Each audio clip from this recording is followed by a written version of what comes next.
Let's start. The project name is Retrofit. Let's see the project structure. At the app level build.gradle file, write this plugin. Then, we have integrated Retrofit 2 and JSON libraries. The JSON library helps in converting the JSON data into model classes and vice versa. In the manifest file, we have written the internet permission. Here we have the main activity, a getResponse model class, a post-request model class, a post-response model class, a retrofit builder class, an API call class, and an API interface. And in the UI, we have an activity_main.xml file, which is the layout of the main activity. Let's see the UI.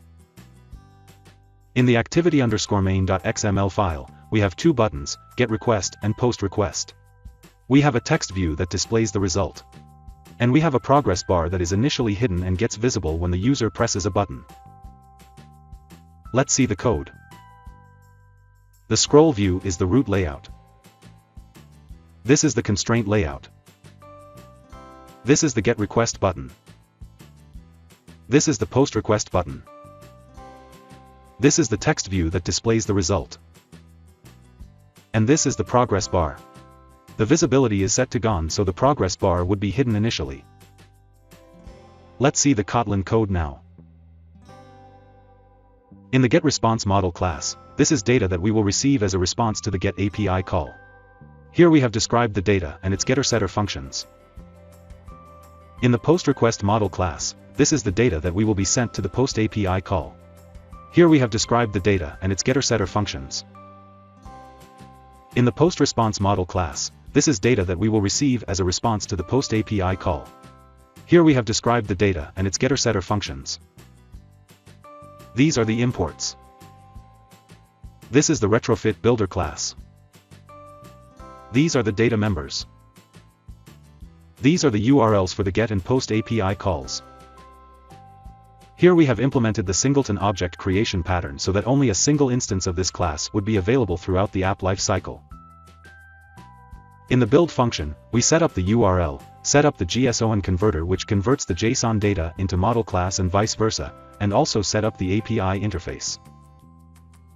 The call API function calls the API. This is the API interface. Here we declare the get and post API calls. These parameters are the endpoints of the URL. In the API calls class, we call the API requests from the API interface. These are the imports. This is the main activity.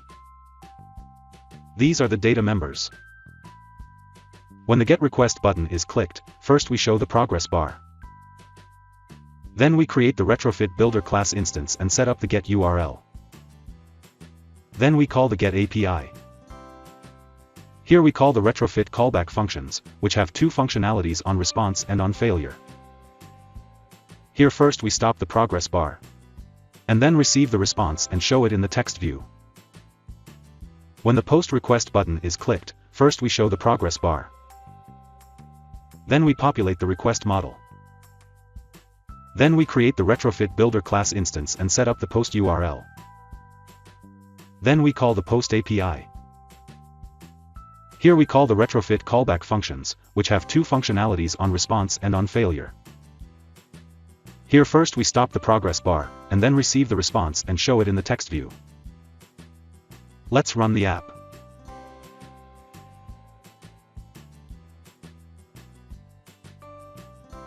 So that's it. That's how you can use Retrofit 2 for API calls in Kotlin Android. Thanks for watching.